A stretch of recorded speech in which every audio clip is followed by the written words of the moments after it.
पटना में गुरुवार को पशुपति कुमार पारस को लोक जनशक्ति पार्टी का अध्यक्ष बनाने के सियासी ड्रामे ने चिराग पासवान को बड़ी राहत दी होगी। पारस की ताजपोशी में लोक जनशक्ति पार्टी का कोई प्रमुख नेता नहीं दिखा। हाँ, वे सांसद जरूर दिखे जिन्होंने पारस को लोजपा संसदीय दल का नेता बनाया है। दिलचस्प बात यह भी थी कि मंच पर जब पशुपति पारस को लोजपा के अध्यक्ष बनाने का माला पहनाया जा रहा था तो उस माले के घेरे में जेडीयू के नेता जरूर खड़े दिखे। दरअसल लोजपा के पारस गुट ने जब ऐलान किया था कि गुरुवार को पार्टी की राष्ट्रीय कार्य समिति की बैठक का नया अध्यक्ष चुना जाएगा तो निगाहें इस बात पर टिकी थी कि इस बैठक में लोजपा का कौन कौन नेता शामिल होता है।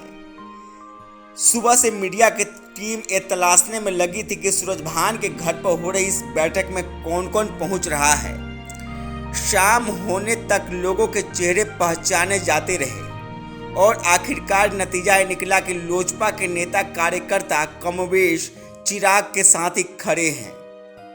पशुपति कुमार पारस गुट की बैठक में उनका साथ देने वाले सांसदों के अलावा सूरजभान ही नजर आ रहे थे।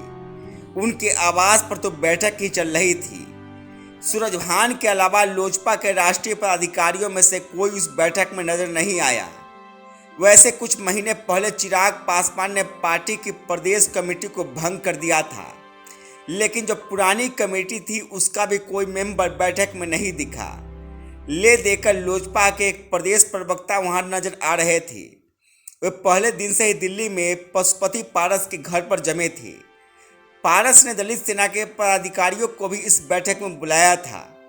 दरअसल दलित सेना रामविलास पासवान का बनाया संगठन है। पहले इसके अध्यक्ष रामचंद्र पासवान हुआ करते थे।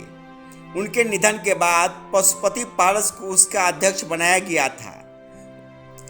उम्मीद थी कि पारस ने दलित सेना का जो अपना संगठन खड़ा किया है उसके नेता तो जरूर बैठक में मौजूद रहेंगे, लेकिन दलित सेना का भी बड़े नेता बैठक में नहीं दिखे। दिलचस्प बात यह रही कि जब पशुपति कुमार पारस को अध्यक्ष घोषित कर माला पहनाया गया तो उस माले के घेरे में जेडीयू के नेता जरूर दिखे। जेडीयू के नेता केशव सिंह पारस के बगल में खड़े होकर माला पहन रहे थे। वैसे केशव सिंह पहले लोजपा में ही हुआ करते थे। उस वक्त भी उनकी पहचान लोजपा नेता के रूप में कम पशुपति कुमार पारस के मैनेजर के तौर पर ज्यादा थी।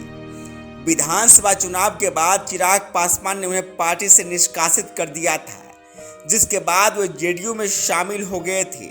केशव सिंह ने चिराग पासवान पर केस भी कर रखा है। पारस की ताजपोशी में सबसे ज्यादा एक्टिव केशव सिंह ही नजर आ रहे थे। पारस की ताजपोशी की तस्वीर और उसमें लोजपा के बड़े नेताओं की अनुपस्थिति ने चिराग को थोड़ी राहत जरूर दी होगी।